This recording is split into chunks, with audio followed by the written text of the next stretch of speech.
everybody. Welcome back to Movie Scenes in Great Books. Today, we are getting a little spooky. Just a little bit. We're all dressed up today for our Halloween episode. We will be covering The Goodson. Firstly, can we get a little bit of commotion for the costumes today? What are you? Other host, normally Christina Harris, Wonder Woman today. Mm-hmm. Thank you. If you need to know how to make a 5-minute costume. DIY. That's Wonder right, Woman costume. right. I'm your other host, Joy Victoria, but today I am Minnie Mouse. And we recreated a costume that we did a decade ago. Can you believe that picture is from a decade ago? I probably need to take this off. Take it off so they can it accurately. Yeah. It's on pretty tight, so we'll do it after. Okay, we'll do another after. Photo to match it back. Yes. And what are you today, DJ Mr. Joe Harris? Buggy Joe. I'm feeling like Coming to America, like I'm from Zamunda, with a little bit twist of Malcolm X, Elijah Muhammad. So you guys make the decision. This is pretty good. I thought you were Joffrey, Prince Joffrey.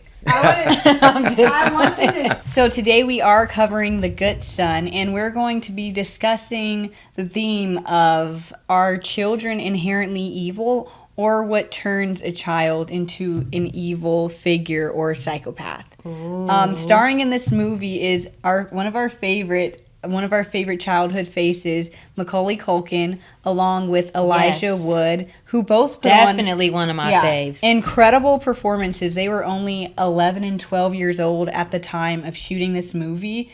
Child actors, so much respect and just admiration. They deserve it. Incredible every bit child of actors. it. In this film, they really did their thing. So I actually had the privilege of meeting the legendary cinematographer, at that, John Lindley, who collaborated with Joseph Rubin. So cool. To create this movie, and me and him had a whole conversation about 80s and 90s movies.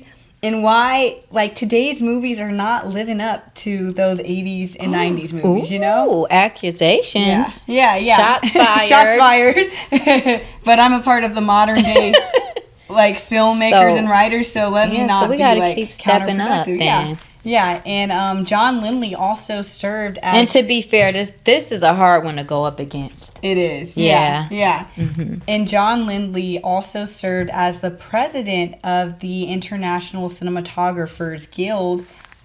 He just stopped being the president about a year ago because he's not rerunning, but he served for about 3 years for that guild, which is really, really cool. Interesting. So, this movie, the shots, the cinematography, just stunning, amazing, trippy, and enthralling. Yeah. It was directed by Joseph Rubin with 3 other directors, Macaulay Culkin included. Oh, are you serious? Yeah, he's a talented guy. Wait, you're telling me he helped direct this when he was 12? Yes. No way. Yes. You know what's so crazy? Macaulay Culkin's parents didn't even let him watch this film because it was so graphic, and they didn't want him to see himself in some of those more extreme scenes. Yeah.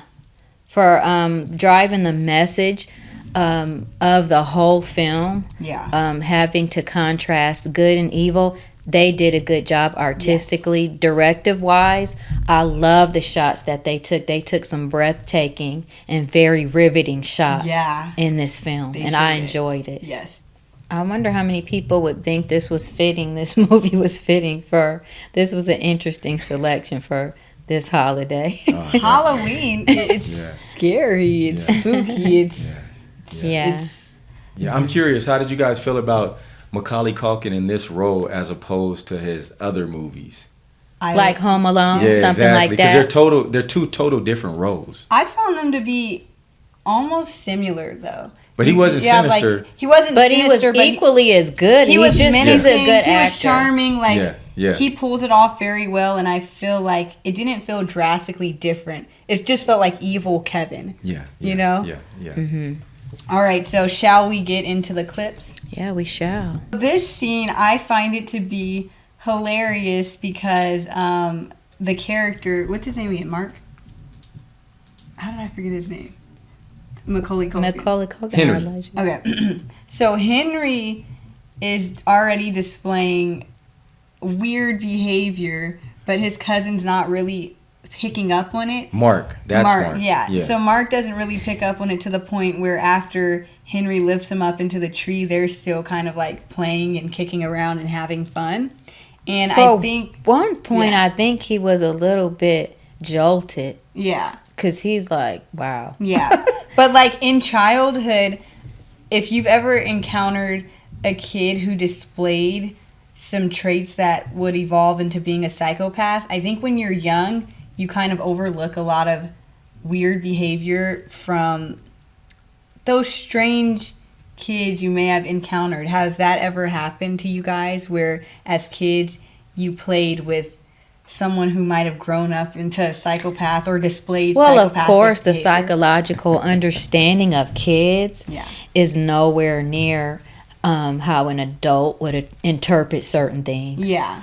So I think that those little signs are hard for adults to pick up on early, much more a child.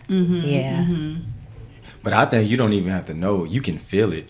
So Yeah, if you're in there, yeah. say I'm Mark and I'm over here, a branch breaks and he's holding me.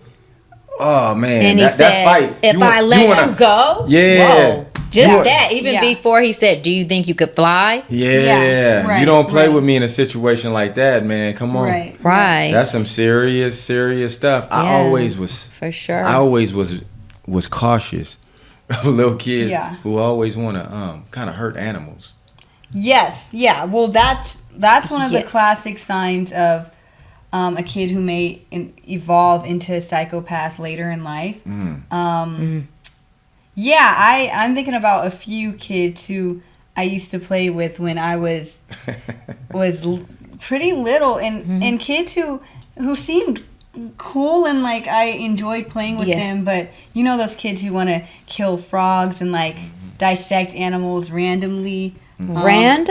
Yeah.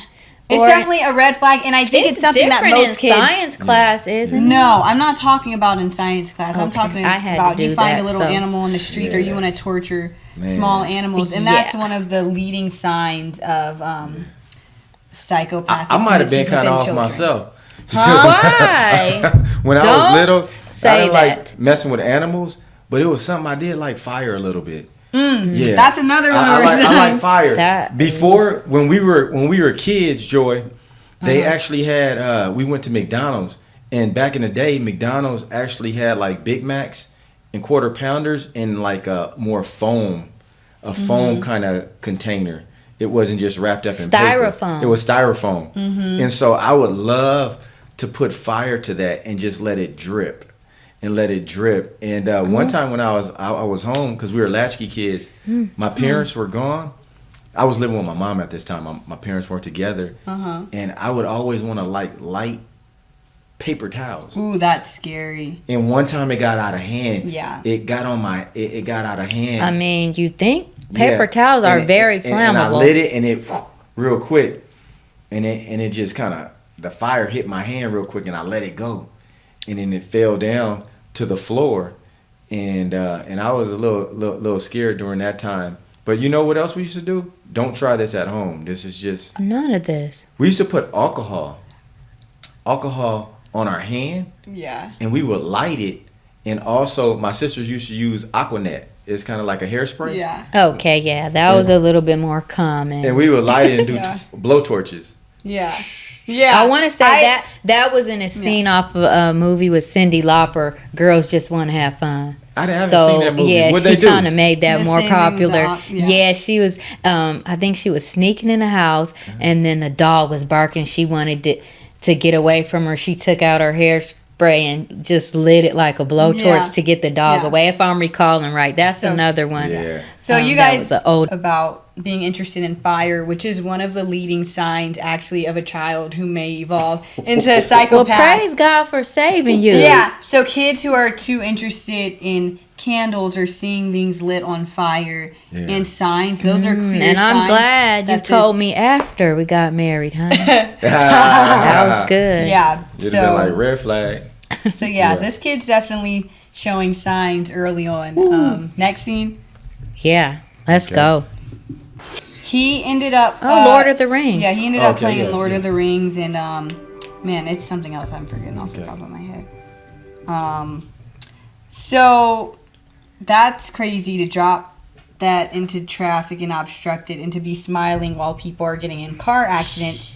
But once again, children who will later be diagnosed to be psychopaths, they have a lowered sense of empathy. And they also, something that's interesting is they don't recognize when people are uncomfortable sometimes. So a lot of times they do these actions to be dominant and to display dominance, but they won't notice when someone's no longer challenging them. Is it that they don't recognize that someone's uncomfortable, or is it part of what they enjoy? I think it's a bit of even both. if At it's least psychologists will tell you unbeknownst to them. Yeah. But at least like early on in childhood, a kid may be more of a bully type, and these kids a lot of times later grow up to be psychopaths. But the thing is, the kids who are bullies don't even notice when their opponent no longer wants to challenge them. So that means maybe another kid will cry, maybe another kid will just make facial expressions that indicate that he's backing down. And a lot of times what's interesting is these psychopathic kids, you can't call them that, but I'm going to call them that, they don't notice when someone's no longer challenging them. Oh, I would say they don't care. Yeah. That's what they lack, empathy. Yes. So sometimes I've seen it where they don't care, but they also feed off that. And though they might choose dominant kids who challenge them back, they kind of get egged on by that switch that's hit from them no longer challenging them to them becoming very upset or intimidated, beyond intimidated. Right. Yeah, I think that people. I'm not talking about a psychopath. I mean, he's extreme. You know, Henry's on another level. Right. He's on his way. Right. To wrong. He's on his way to jail. He's on his way, Mm-hmm. and he's just tearing things up. But on a lower level, the Bible says foolishness is bound in the heart of a child, and we did a lot of foolish things. Sometimes a child left to themselves, it says, will bring their mother shame. Yeah. And I know sometimes when I had a lot of freedom and I was out, we used to kind of shoot cars.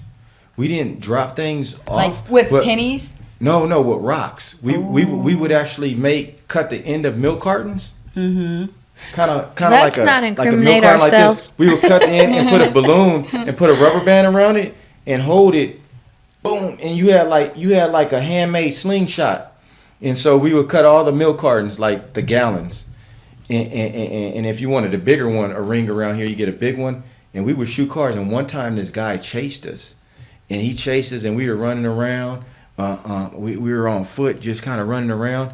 But I learned how bad it was. I really didn't know how bad it was or the effects or the consequences that could happen Just from like that. this scene here. No. I don't think Mark thought that he was gonna throw it down. He was with it, like, just scaring people. Oh, there's a man up here, maybe he'll jump. Right. When he threw it, he was dumbfounded. And the thing here is, Mr. Highway that they made, this little dummy is not living. He can't be hurt. But a whole bunch of people were harmed That's from horrible. that action. I remember throwing up. That sounds like Mom and her family. But I remember cousins.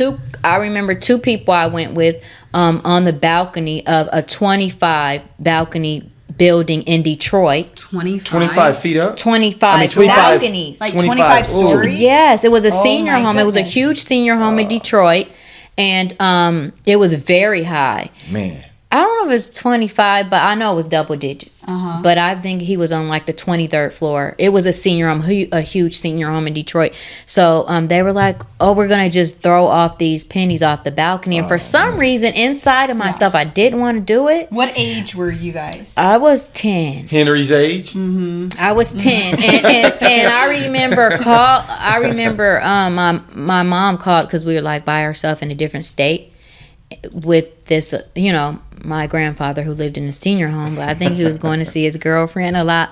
But we were super bored, and I just felt like, no, I'm not throwing these pennies because the freeway is right there. But I didn't understand. And so my mom goes, no, tell them to stop. That can dent people's car. And I'm like, how can a penny dent people's car? And she goes, the height of how high you guys are right now. Because she was familiar with the building. Velocity, exactly. The height of the building. It will make that penny so heavy on that car that it can cave in the roof and people can crash and people can get hurt. And I was like, oh my gosh. So I just went, and she called at the perfect time. And then I went out there and I told them, and they were like, oh, we didn't know. Yeah. So yeah. Do not do this at home. If you want to make a slingshot, put some bottles up in an open area. Shoot the bottles or go bottles. Shoot like leaves and trees. Throw a rock into the water. There's so many other ways that you can have a good time. This the is freeway is no place to play. You have to be a sociopath to try to play on the freeway. Yeah. Yes. Okay. And later we're going to keep talking about being born a sociopath versus develop into one. So we're going to talk about that a little in a second. Let's watch our next. Okay, so when looking at this clip, something comes to mind, which is one of the factors that psychologists say can shape kids into psychopaths later in life, and that factor is neglect.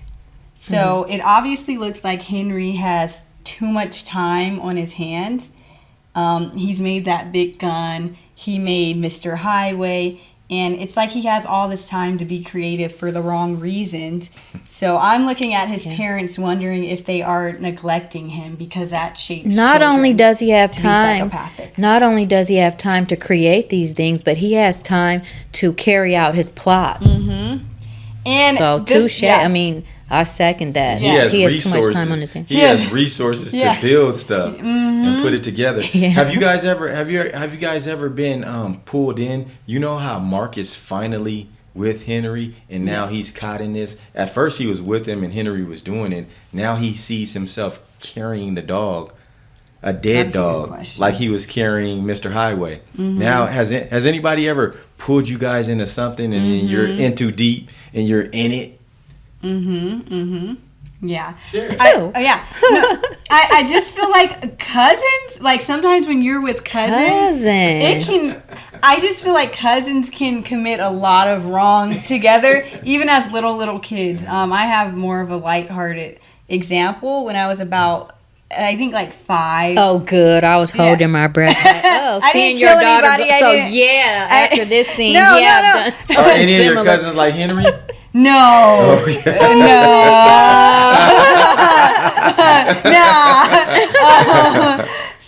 So one time I was about 5 years old, and my grandma took me and a lot of my cousins, because she has a lot of grandchildren. She took us to the alpaca farm to go see the alpacas, and we were so excited.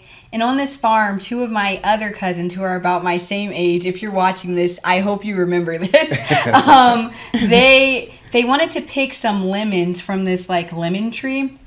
And I was like on a moral high horse at that time. And I was like, you cannot steal. Thou shalt not steal. And I was like, we can't steal. These aren't our lemons to take. And my cousins were insistent on that we take these lemons. And so we did. We took a lot of the lemons off the tree. And I don't remember. I think I did end up helping, even though I did not believe in it. I felt so guilty. Yeah. And then the owners of the farm shortly thereafter came around, and they saw us. They saw us with these lemons, and I might have made a confession then and there. And you were having like an out of body experience to help steal lemons. And it was like, and I was like grieving. It's always like lemons. It was like grief. And then when the owners of the farm, I expected them to confront us and to get really mad and to be like, you little girls are stealing, you're going to juvenile hall. And they were really kind about it, probably because we were all like 5, 6, and 7 years old, and they told us that we could take as many lemons as we wanted to. But I remember when I got home that night, I didn't feel good about it, even though the owners of the farm were totally okay with it. Yeah. And it was because I did something I did not want to do. I did something I didn't even believe in doing, but it was like majority rules at that time. So I decided I didn't want to live like that. I really hate doing something that I don't believe in. Yeah. It just eats at me doing something that I don't believe in, Right. so I try not to do it. But hey, that's a long shot from throwing a dead dog down the well. I'd say, yeah. You'll be okay. I'll be fine. I'm fine now. But yeah. So this also makes me wonder. I was asking where he lived because I wanted to know like how rural the place was, or like not even suburban, just like where you have a lot of land and you're kind of off the grid. I'd be interested to know, and maybe someone can pull up some statistics on this, are more psychopathic kids in more like dense concentrated areas or rural? Wow. Because it seems like when you're in a rural area, you're subjected to spending more time alone. Yeah. So you kind of have those feelings of neglect. But also like in an urban area, maybe like dad saying like a latchkey kid, you are also subject to neglect. Both so I want to know which one produces like more psychopaths. Both of these examples though have something in common, which is idle time. Yeah. And what is it? An idle mind is the devil's workshop. The Bible doesn't say that. No, I don't think so. I don't know. Yeah. Maybe it's something similar. Yeah, but not exactly. Yeah, I just looked it up real quick just to kind of get some other information. And it actually says the prevalence of psychopathic traits in children is not necessarily linked to whether they live in rural, suburban, or urban areas. Wow. Psychopathy is a complex personality disorder that involves a range of genetic, environmental, and social factors. And it just goes on a list. Genetic factors, family environment, social environment, access to resources, exposure to violence, cultural factors. But it actually doesn't. Yeah, that makes a lot of sense. Yeah. And I think when you look at, it's sad, but a lot of the most prominent like politicians and world leaders have been psychopaths who display like the dark triad, which is like narcissism, Machiavellianism, and I think lack of empathy, or it's like charm and charisma. And you think of, that's why it's hard for me to really believe that any child can be inherently evil and psychopathic. I've read places where like they say Ted Bundy was born a sociopath, but then also some people make the case that his childhood had some traumatic factors in there. Or you read about someone like Hitler who had an abusive childhood and grew up to be one of the most like demonic, scariest sociopaths ever. So I just feel like that's bred in childhood versus someone being born that way. Although I think it's both. It's a little bit of nature and nurture. Yeah. I think so. It's kind of like a perfect storm. You're genetically like this, and then you're neglected. Right. You're abused. Right. You're bored. You know. So not but that that child who might be considered inherently evil. I agree with what Mom's saying about it's just a perfect storm in a situation like that. But I think if you have like a positive social environment, it can kind of mitigate or minimize the possibilities of that happening. Yeah. You know what I mean? Yeah. Encouragement, being welcomed or accepted. That's what I was going to say, because we're all really born sinners. We can all get into some stuff. Yeah. But I was wondering, if you see a child going in this direction, are there things that you can do to change it? Or is it just like, oh, this child is going to be that? Yeah. And I think it's so, like, when you look at a lot of traits of children that can be, like, potentially psychopathic, one of them is, like, lying and deception. And I feel like a lot of children lie. So I don't want to look at every kid I know who lies, like, you're going to grow up to be a psychopath. I didn't think a lot of kids lie. A lot of them do. And they say most kids start actively lying around like as early as like 2 to 3 years old. And you don't have to teach a child how to lie. I think they just do it. I had older siblings. Yeah. So I watched them. So I was thinking, I'm never going to lie.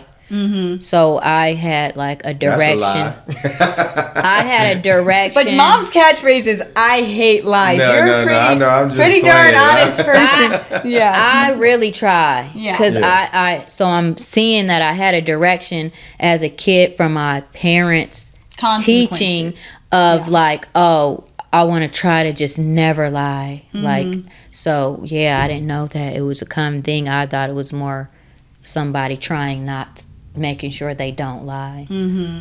What's that That's book interesting. Charlamagne wrote?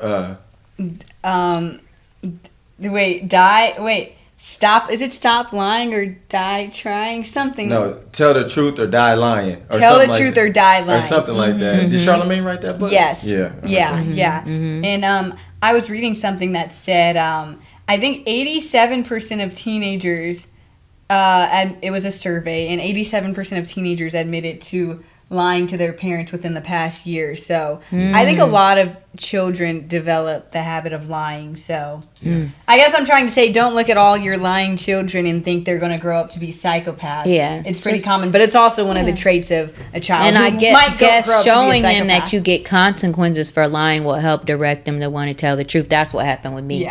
Yeah. But then the lying evolves into like one of the main characteristics of the dark triad, which is like Machiavellianism, which is that charming deception. So the character here, what's his name? Henry. So Henry displays that a lot when he's charming, like the parents or the adults, or putting on a whole different front. He looks like a little saint. Like a little angel. And looks can be deceiving. Yeah. So those white lies can grow into something much more sinister if you don't check it in little kids. So little kids, the conclusion of the matter would be that little kids, especially ones that you see these qualities in, they definitely need some extra direction, extra consequences, and they can get back on track. Was it anyone's a special great liar of any of your friends or you yourself or anyone? Was it anyone as you guys were coming up? Yeah. Where it was kind of like, man, this kid actually fools can parents. Lie. And they fool adults and kids. I remember, we're going to get into more lying in our liar episode. Okay. But I remember, well, this is just something I always looked for. You never liked very quiet kids. No. Like if any of your children... Yeah. Me and my brothers had friends who were quiet, especially around parents. Yeah. You never liked that. So it was weird. I feel like I subconsciously started to feel like kids who were very quiet around adults and loud around kids. Kinda I would sneaky. be kind of wary of kids like that because you were very adamant about not feeling that favorably. may be true, towards but children I like was that. a very quiet kid.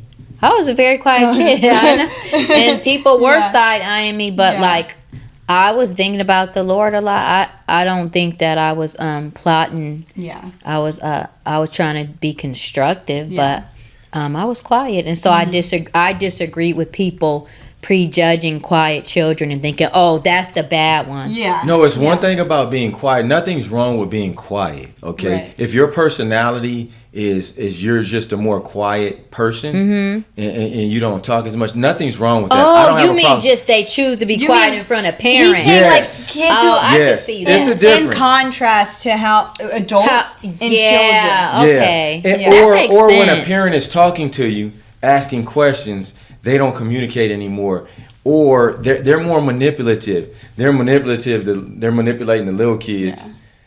And sometimes they manipulate the adults. I saw this meme. You know? I saw this meme, and it was like when your friend forgets how to act human when your parents walk in. There's this boy, he was like, "Hi," and it's just like some kids just get nervous in front of adults, and I don't even think they're necessarily doing anything wrong. I don't know, but What you mean to cause? You meant to cause death. death. Okay, so here again we have another display of behavior that can be seen in children who grow up to be psychopaths, and that is like a fascination with death. And he was okay with his little sister drowning. And the funny, or not, Well, it's not he wasn't funny. okay with her drowning. He was trying to murder her. He was trying to murder her. He was happy about her. Let's not say okay. He was happy about the proposition that she might die. And so He wanted her to die. he wanted her to die. And children who are fascinated with death, not only are they okay with the idea of maybe someone being killed by them or like murdering someone, they're also fascinated with seeing, like visually seeing, whether that's like television or images, people being killed, and what people look like after they die. Well, that's a telltale factor that something ain't right. Yeah. Have you ever seen that? Have I ever seen in real? To a certain extent. Yeah. To a certain extent, I have. Yes. Mm-hmm. How did you respond to that? Because I don't know what I would do if a kid under my supervision was like enamored. I would say I wasn't worried because the child's parent recognized it, and the child's parent was not in denial of it, and the child's parent had the tools to recognize and correct, and the dedication to correct that type of behavior. How do you correct that? Do you just say, like, because this is another thing, psychologists will say, a lot of times when you're trying to reshape a kid who displays behavior like this, it's hard to get them to have the moral conviction in their heart, but instead you have to give them consequences and let them know that if they behave in this manner, they're going to be hurting themselves. Because they care about themselves don't have more. Empathy for anyone else, so you can't really teach it or correct them on the basis of them having like a moral epiphany. Do you think that's like true? I believe that to be true. And I also think if the child is younger, it's better because that type of behavior, you have more time to correct it. Yeah. Yeah. What about you, Dad? Have you ever seen a kid who was like fascinated with death or murder or... This right here, I've never seen in my life. This is foreign to me. Yeah. Henry,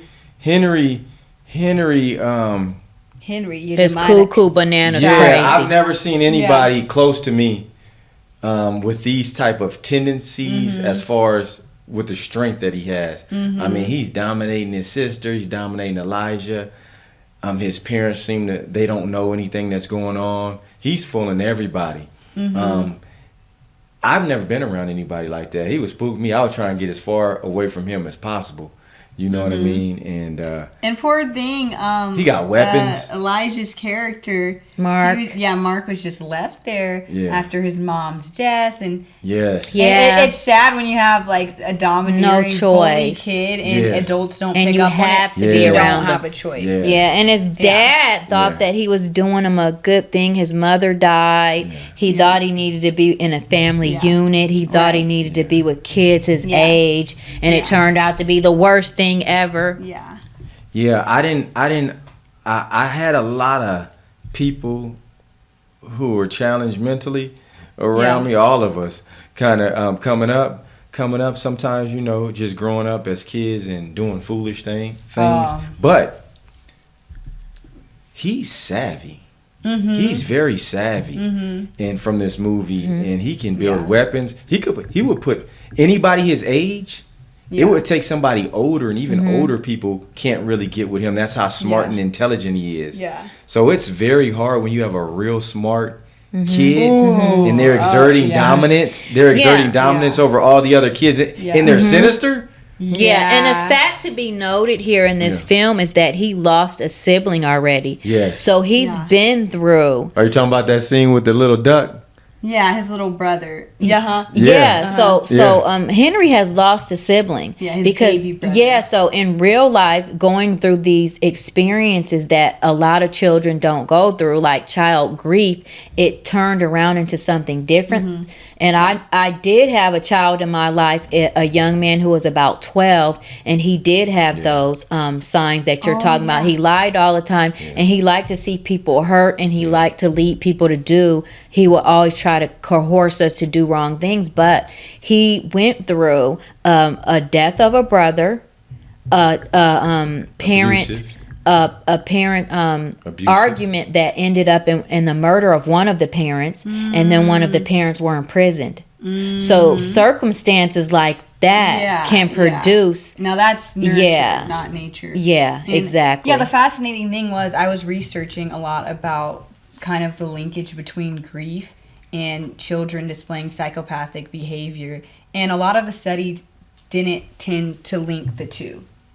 So I don't think you're going to see most children cope with Grief. loss and grief, and where it manifests itself to be like psychopathic. That's why I wouldn't narrow it down to if a person goes through child grief, they're going to turn out like this. Yeah. No, Right. the person I knew, it was multiple circumstances. Yeah.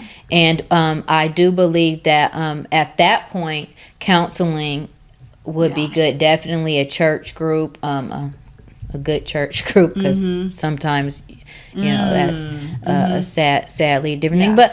But somebody has to intervene that loves that child, that understands, that's educated psychologically and emotionally, can support that child, and they can get on the right path. So I would say to someone, if you see these things, do everything you can to turn it around. Don't just accept and think, oh, my child is going to be a murderer or in jail. And definitely don't say it. I've heard. Haven't you heard parents Yes. like, my baby's going to prison, or like, my kid is going to jail? It never ceases to amaze me when I hear parents I'm like, declare why would you that. speak that over your kid, that your kid is going that to is jail? not the thing to do. Yeah. Words are very powerful, and Yeah. especially speaking words constantly over a child. Right. But it kind of displays one of the behaviors you were talking about because of the scene. We didn't watch it. Yeah. But when he had that little rubber duck, the mom, I think she heard something, so she was kind of onto something. So she went to now go investigate and see what was going on with her son. And when they were down there, she actually found the his man cave. He had a man cave. He had a whole This little is area. when she discovers who her son Her little really angel is. Finally, was in fact a little demon. And did you know what did he say? What happened? What did I don't. When they were there, do you remember? She was there, and she said, "Hey," she saw the little duck, and then I forgot exactly what she said, but he said, "It was mine first." Yeah. Oh. Because And the his mom, little brother drowned. right, and the Yeah. mom Was it a drowning? in that Is moment, that how he as died? soon as she picked up that rubber ducky, Yes. she began to wonder. Yes. Wait a minute, Yes. did he kill Exactly, his his little little brother? Hmm. So the answer that she got was disheartening. Yeah. And that's when Yeah. Yeah. you'll see why she chose the outcome. Yeah. I've seen that. Why happen. she chose the outcome at the end of this I film. actually think in this next scene. I actually think one of these things happens when kids are born. A lot of time when you have an oldest child, and then that first baby you bring home, sometimes that child or the baby is always used to being the baby. So there may be a little unconscious rivalry. Because you want the attention that you're used to getting. And so when you're not accustomed to getting that attention, sometimes there's a lot of kids that will feel a certain way about that. So, and they don't know where to direct those emotions. They just know they feel that way. Right. And that's where parents come in, and you can redirect.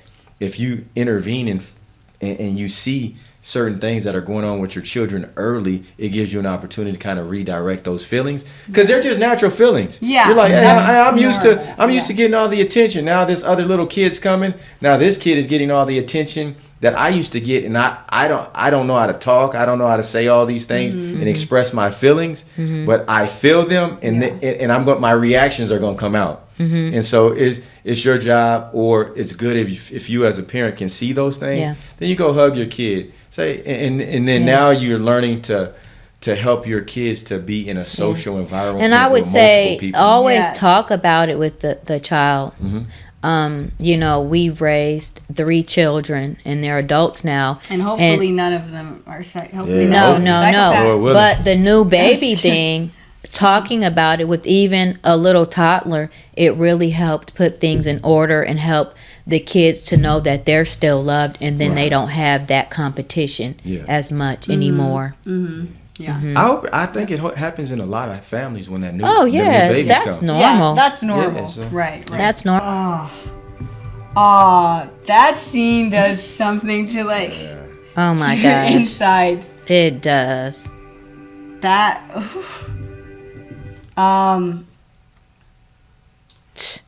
I remember the first time I saw that scene, my brain chemistry was like altered. Oh yeah, What would you have that done? scene definitely does something to you. you could watch it multiple times, and it moves you just to chills inside. It just chills you to your bone. Yeah, it makes me think, as a parent, most parents are always going to love their kids. I mean, whether your kid's bad, good, or, challenged. Yeah. And especially if that parent devotion is so strong. Especially if you have, like it's a disorder. The unfortunate things about it's really sad when people really have mental disorders. Yeah. You know what I mean? Disorders. And it's a hard thing to deal with. I couldn't imagine as a parent just dealing with a child that is in a state like Henry. You know what I mean? Because it's like, man, it's like you need therapy. They try to do some things too throughout the movie to help him. And what did you see them try to do? Didn't they keep him where? Well, no, maybe they tried to protect Elijah. No, they didn't catch on. Yeah, it's too late. Yeah, it's too late. She was faced with that decision before. That was like karma, though, because he did kill all the people on the highway. Yeah. And his little brother. And it's very hard for people to have a fair judgment when it comes to karma and children. Yeah. I feel like a bad person for what I just said. Well, that's what I'm saying, but sometimes it's the hard truth. I hope that everyone enjoyed this.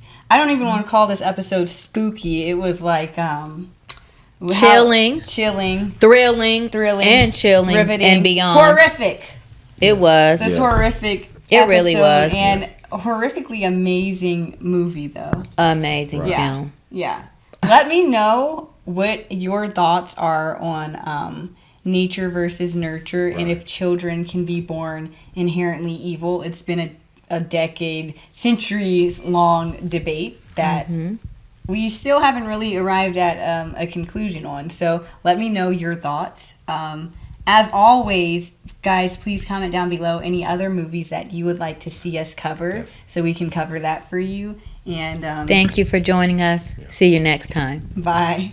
If you guys are loving these episodes of Movie Scenes and Great Books, make sure you continue to tune in. Make sure you continue to tune in, like, comment, and mostly subscribe. Yeah.